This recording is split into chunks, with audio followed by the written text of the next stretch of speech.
Les questions environnementales se sont inscrites au cœur des débats politiques, économiques et culturels avec des enjeux considérables. Madame, Messieurs, nous sommes encore ravis de vous retrouver dans le cadre de cette livraison de votre magazine Vers Info, une émission des questions environnementales et du développement durable. 10 décembre 1948, 10 décembre 2024, il y a 76 ans que la Déclaration universelle des droits de l'homme a été adoptée par les pays membres des Nations Unies. À l'occasion, l'ambassade des Pays-Bas en République démocratique du Congo, en collaboration avec l'ONG Océan, l'organisation des écologistes et amis de la nature, a organisé la projection d'un film qui retrace en fait les violations des droits des peuples autochtones et pygmées qui défendent les forêts dans le bassin de l'Amazonie. Mais cette situation peut également se répéter ou est également vécue dans les autres bassins tropicaux du monde, comme les bassins du Congo et les bassins de Bornéo-Mekong. C'est dans la salle des spectacles du Centre Wallonie-Bruxelles, pris d'assaut par un public diversifié et majoritairement jeune, qui était projeté ces films sur les combats que mènent les populations autochtones pour la protection du bassin de l'Amazonie contre la déforestation. Pour les organisateurs, cette projection a permis de mettre en lumière le rôle des activistes qui militent pour la protection des droits des communautés locales. Comme aujourd'hui on parle de la journée des droits mondiale des droits de l'homme, on a vu comment dans ces films les droits des peuples autochtones sont bafoués. On a vu comment les droits des défenseurs sont bafoués parce que de 2014 en 2022, le film nous a montré qu'il y a 600 activistes qui ont été tués tout simplement pour défendre les droits des communautés locales. Donc c'est autour de ça que nous avons projeté ce film. Mais le film a eu le mérite aussi de nous parler de vraies questions, des enjeux liés à la déforestation. Vous savez que l'Amazonie, comme le bassin du Congo ou les bassins de Bornéo-Mekong, joue un rôle important dans la séquestration de carbone. D'après les présidents des océans, les réalités peintes dans ces films sont similaires aux faits dénoncés en RDC. La situation de l'Amazonie n'est pas différente de celle que nous avons. La déforestation continue, l'exploitation illégale. Regardez ce que font les Chinois dans nos forêts, ce n'est pas différent de ce que font les autres. Il y a une exploitation illégale et dans les films, on a montré comment l'exploitation au niveau de la coupe, elle est illégale. Lorsqu'on est à l'importation, ce bois illégal est blanchi quelque part, ça devient du bois légal. C'est à nous, journalistes, activistes des droits humains et autorités, que nous devons dénoncer ces pillages de forêts qui ne laissent pas de dividendes sur l'économie du pays. Pour les directeurs du Centre d'appui à la gestion durable des forêts tropicales, les revendications sociales pour les droits humains des peuples autochtones de l'Amazonie devraient inspirer les populations autochtones pygmées de la RDC. Présent à cette projection, Angèle Samira, ambassadeur du Pays-Bas, a salué l'enthousiasme de l'assistance qui témoigne de son intérêt pour cette projection dont l'objectif était, entre autres, de faire de plus de monde possible des gardiens des forêts. Le sommet de Busan sur la pollution plastique a déjà pris fin, mais en tout cas, aucun accord ou aucun traité sur la pollution plastique n'a été adopté et les travaux vont devoir se poursuivre l'année prochaine à Busan, en Corée du Sud. Donc, les pays membres de l'ONU pour discuter de la pollution plastique ne sont pas arrivés à un accord, mais de Busan en Corée du Sud, à Kinshasa, en République démocratique du Congo, quelle gestion des déchets plastiques pour lutter contre la pollution plastique. Nous avons approché M. Jean Mangalibi, qui est le coordonnateur de l'ONG Amis de la Nature et des Jardins, avec qui nous avons échangé pour savoir qu'est-ce qu'il faut faire pour que nous puissions arriver à gérer durablement nos déchets, parce que ce ne sont plus en fait des déchets, mais c'est une matière secondaire qui peut être utilisée pour aboutir à d'autres objets ou à de l'énergie même, parce que les déchets sont aujourd'hui source d'énergie. Je ne vous en dirai pas plus, regardez plutôt cette interview que nous avons réalisée avec Jean Mangalibi, coordonnateur de l'ONG Amis de la Nature et des Jardins. Aujourd'hui, personnellement, j'ai toujours dit les sommets, nous devons y participer. Mais nous ne devons pas trop compter sur tout ce qu'on fait là comme promesse. Mais il s'est fait qu'on a la malchance d'avoir des ministres qui, souvent, quand ils vont, ils viennent nourrir la population de l'espoir. Là, c'était la COP 29, mais on n'a pas encore vu les retombées de la COP 28. Parce que je me souviens quand maman est revenue, il a fait tellement de tapages. Mais si il doit nous dire exactement ce qu'on a pu gagner, on verra que nous n'avons pas gagné, on continue à perdre. Personnellement, j'ai toujours été pour qu'on arrive à revisiter la Constitution. Pour simple raison, je me dis, aujourd'hui, tu acceptes d'être le ministre de l'Environnement. Congo, qui est la première réserve stratégique mondiale, pays qui est une nation solution. Si tu n'as pas un programme assez cohérent pour faire avancer les choses, à la fin, on doit t'arrêter. À ce moment-là, les gens vont commencer à avoir peur de devenir ministre. Tu es gouverneur. Je parle le cas par rapport à notre sujet d'aujourd'hui. Il y a l'édit numéro 003 du 9 septembre 2013. Ça fait exactement 11 ans. Depuis que cet édit a été réfléchi en fonction du réalité des pays, de notre pays. Et je vois les points qui m'ont intéressé beaucoup, c'était par rapport aux déchets plastiques. À son article, section 5, ça parle des déchets plastiques, c'est l'article 28. Il est interdit de vendre l'eau conditionnée dans les emballages en sachets plastiques. On peut aller jusqu'au niveau des bouteilles. Cette année, je crois on vient d'avoir encore une autre usine qui va produire plus d'1 million de bouteilles en plastique les jours. Et quand j'essaie de fouiller le même édit, vous allez voir qu'il y a un point où on disait que c'était interdit tout produit en plastique dans la ville province de Kinshasa. Mais vous allez voir qu'on ne sera pas capable de mettre en application. Mais on va en touriste. Envoyer un chef de division dans de pareilles conférences, il va juste pour écouter, il fait les rapports. Les ministres et d'autres personnes doivent rester pour réfléchir sur la manière dont le Congo doit s'assumer face à ses responsabilités. Parce qu'aujourd'hui, c'est que nous devons arriver à savoir là. Vraiment, tout Congolais doit vraiment mettre ça dans son cœur. Qu'être les premières réserves stratégiques mondiales, c'est une grâce. Et la grâce est une très grande responsabilité. Tout le monde qui connaît l'histoire de Singapour, c'était parmi les coins les plus corrompus et les plus sales de la planète. Aujourd'hui, c'est parmi les coins les plus propres de la planète. Quand tu jettes une bouteille en plastique, tu payes $1000 ou $2000 d'amende. Mais à Kinshasa, quand tu jettes une bouteille en plastique, on t'applaudit. Les jours où tu vas aller les ramasser, on te donne de l'argent. Pour dire que jusque-là, la politique mise en place, c'est pour pousser la population à jeter tout ce qu'on a comme produit comme déchets. On est face à cette réalité. Tant que nous n'allons pas changer l'approche. Vous savez, chers amis, le Congo, nous sommes en avant dans beaucoup de choses. Quand tu vas, par exemple, là où il y avait la fondation Mzee Kabila, non loin devant l'ambassade du Nigeria, tu verras, il y a le statut de la paix qui représentait, qui est le symbole de la paix par rapport à cet endroit-là qu'on appelait Place Mandela. Pour dire que le Congo, c'était les premières nations à déclarer Mandela comme symbole de la paix. Mais allez voir là où s'est jeté le statut. Donc on est face à une réalité où on a les matières, mais les mettre en application, chaque personne qui arrive veut recréer son propre histoire. Non, on ne peut pas effacer l'histoire. L'histoire est très importante. Les erreurs du passé nous permettent d'avancer. Parce qu'on a l'édit numéro 005 du 9 octobre 2012. Ça parle de la nuisance sonore. Quand un gouverneur arrive en place, son premier souci, accroître la nuisance sonore, ce qui veut dire son ambition, c'est détruire les Quinois.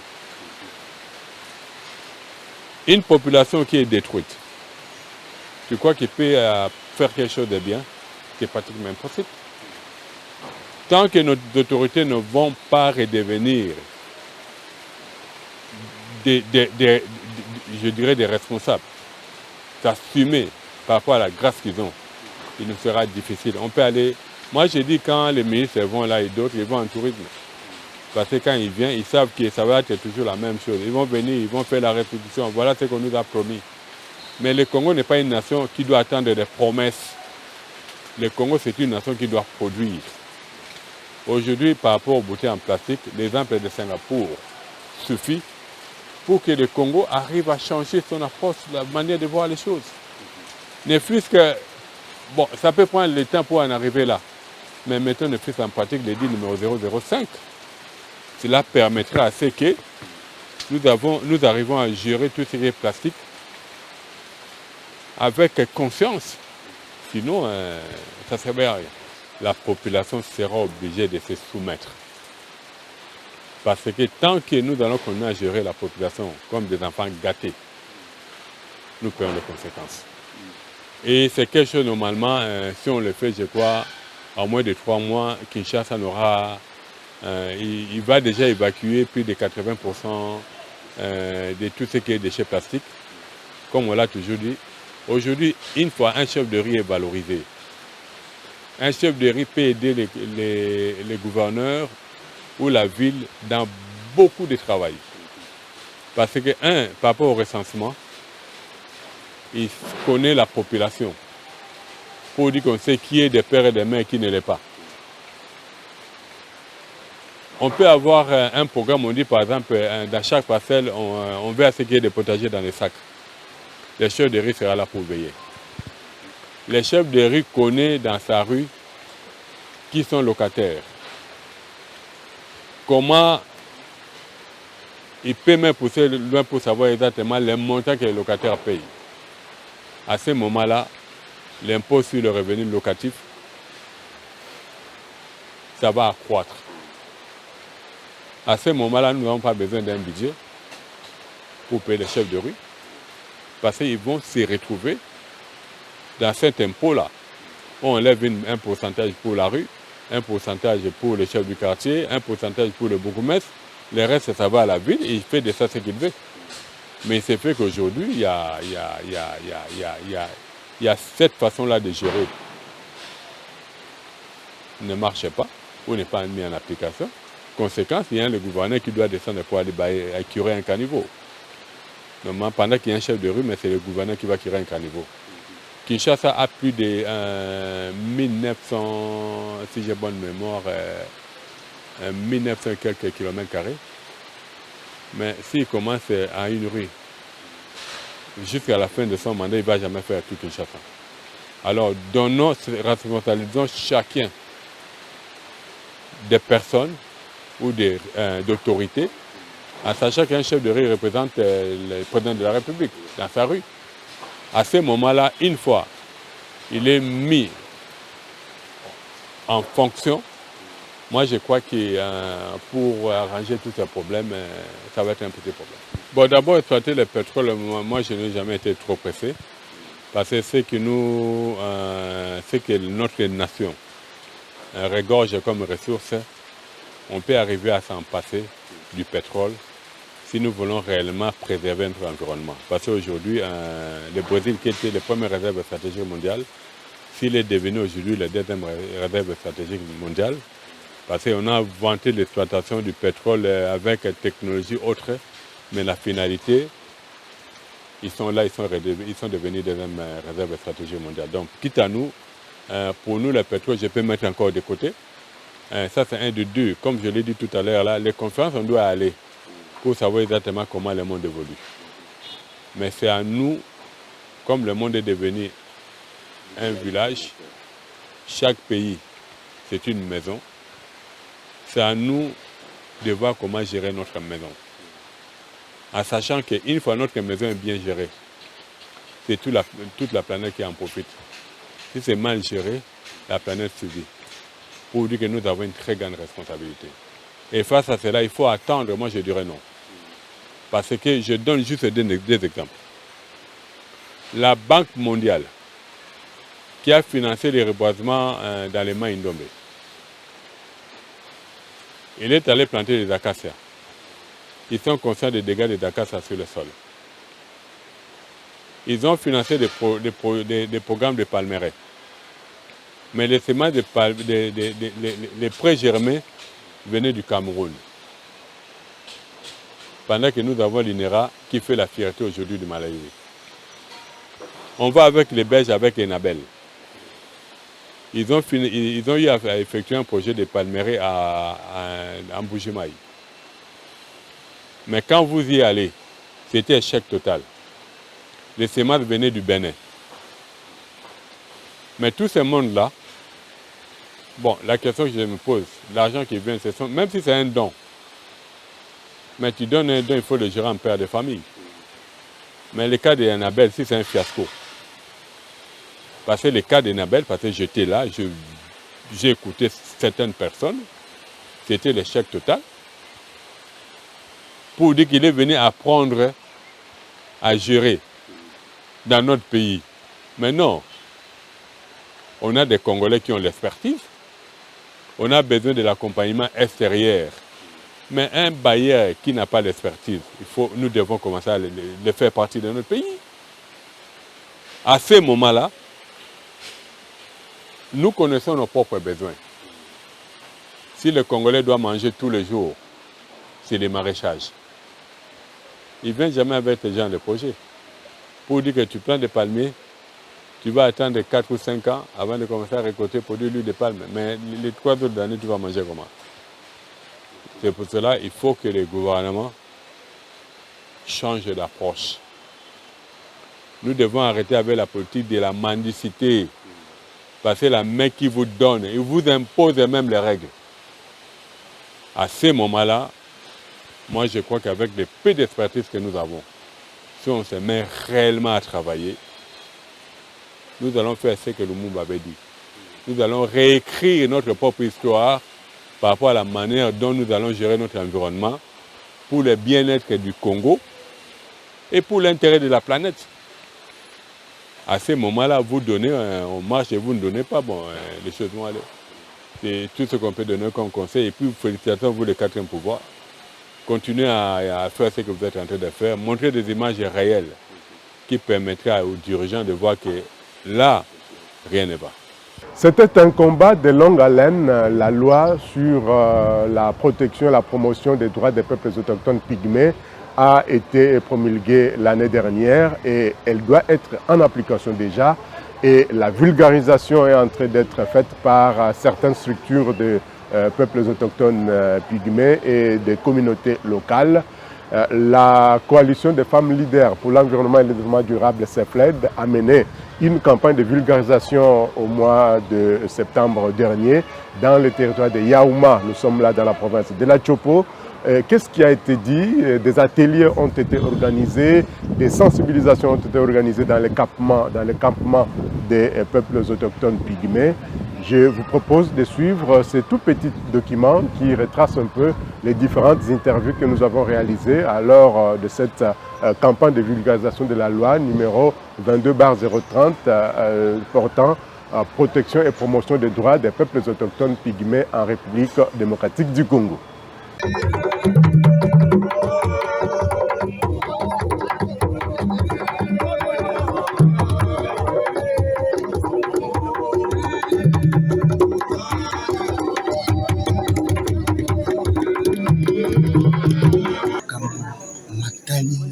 Bandeko ya biso bapigme bapremiere habitant batiolamaki mingi po ete toyebaki ntina te.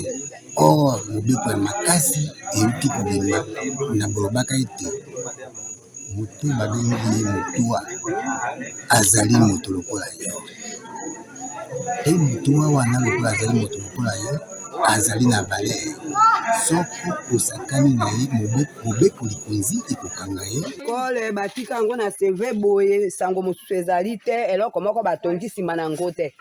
Basali mpe likambo moko nsima na ngo te. Babengi mpe ngai te. Bikole oyo balobaki batongela bisu botongi ekomi na suka te bakati yango kati batiki yango babeti yango likolo me tolobaki batiela bisu bamabaya babeti mabaya te etikali kaka bongo balobi mosala esili naza koka pasi ebe likambo ya njila ifo babongisa biso njila tozokata bilanga loso toyi na posa mo de transport mbulu elekaki nga na kataki loso nazwaki nefusaki bon nefusaki wana tina petola yango na obimisa yango ndenge nini naye na posibilité ya velo te tokozwa velo alwema wa boye tina yo makuna kwa konikisa na rizeri souffrance mais bosenga te njila soki ebongaki wana tomoi mamu te nabimisa loso na ngai ekende ale nazwa pe sikoyo boye moye nasomba velo nasomba tukutuku tala ndenge njila ebebi. Nous étions ici à Yaouma pour la vulgarisation de la loi numéro 22/030 du 15 juillet 2022 portant protection et promotion des droits des peuples autochtones pygméens en RDC. Alors, nous sommes venus ici à Yaouma pour faire la vulgarisation de cette loi. Nous avons commencé d'abord à Yassamoula, dans les campements des peuples autochtones pygmées. Après Yassamoula, nous étions au niveau de Mombongo. Après Mombongo, nous sommes arrivés ici dans les territoires de Yaouma pour clôturer notre périple de vulgarisation de la loi. Merci beaucoup. Moi, je pense que la mission a été accomplie. Parce qu'au départ, j'avais d'abord peur du temps, l'état des routes et puis les conditions climatiques. Parce qu'il pleut à tout moment. Dès qu'il pleut, vous ne pouvez pas traverser comme ça. Dès qu'il pleut, la mission s'arrête. Et sur ce côté-là, la nature nous a aidés pour avancer. Aussi, nous avons combattu les bons combats. Nous sommes tombés presque 20 fois et nous sommes relevés. Nous sommes partis visiter les populations autochtones en état d'isolement volontaire au niveau de Yassamoula jusqu'à l'établissement. Nous sommes allés visiter aussi les communautés, les populations autochtones et yalandais. Mais l'atelier se fera dans les deuxième vague de la mission. Mais nous avons quand même relevé les défis qui sont liés à leur vie. Les conditions, par exemple, qui concernent l'éducation, les deux écoles qui se trouvent dans les campements sont dans un état de délabrement total et les enfants n'étudient pas. Ajoutez à cela la grève qui se fait dans la province de Kitoko pour le moment. Les enseignements ont commencé au niveau central comme à Kinshasa. Ici, toute la province de la Tchoko est partie. Et quand dire encore de la gratuité de l'éducation, je n'ai pas pu vérifier parce qu'ils sont en grève. Aussi, le domaine économique et tout ça, tout dépend de l'état des routes. Il y a la circulation des personnes et de leurs biens difficilement, dans des conditions extrêmement difficiles. Si on prend les fleuves, oui, mais ce n'est pas tout le monde qui peut emprunter les fleuves. La route aussi c'est bénéfique parce que les produits se ramassent le long de la route. Les communautés travaillent, mais la production agricole et d'autres c'est diminué sensiblement parce qu'il n'y a pas de route. Et la population souffre. Il y a la pauvreté extrême dans un état vraiment de vulnérabilité totale. Nous avions une mission principale, c'était celle de visiter nos amis pygmées au PA dans leur habitat naturel. Nous avons donc sillonné toutes les forêts qui nous séparaient de cette population-là. On les a vus dans leur habitat. Nous avons parlé avec eux, nous leur avons appris qu'il y a des lois qui les protégeaient. La loi 22/30 qui protège et qui promet leur œuvre. Comme nous sommes descendus ici, il fallait quand même parler à la population. C'est la raison d'être de cet atelier. Ça, c'est presque même une vulgarisation pilote. Il faut qu'on leur parle de la loi, qu'on essaye de voir comment ils réagissent face aux outils de vulgarisation. On a eu un échange riche, fructueux. Nous sommes allés au-delà de certains éléments, de certaines discussions en rapport avec la loi. Nous avons parlé de développement et d'autres sujets en rapport avec les droits de l'homme. Mais c'est vraiment des réunions intéressantes et nous sommes satisfaits maintenant de voir que notre mission est accomplie. Oui, messieurs les journalistes, on est venu ici à Yasamola. J'avais accompagné la délégation qui sont venus de Kinshasa pour la visite des peuples autochtones, les Pygmées. Ils sont venus pour la vulgarisation de la loi non 22/030 du 15 juillet 2022 portant la protection et promotion des droits des peuples autochtones face des Pygmées. Ici, dans le chefferie Mombessa, précisément au village de Yasamola. La séance de la vulgarisation, ça s'est bien passé. On a expliqué aux peuples autochtones, on les a déjà expliqué la loi non 22/030 du 15 juillet portant la vulgarisation et la protection des peuples autochtones. Ils étaient satisfaits et avec la vulgarisation de ces lois. Ça va apporter beaucoup de choses pour les peuples autochtones puisqu'ils sont déjà au courant de la loi.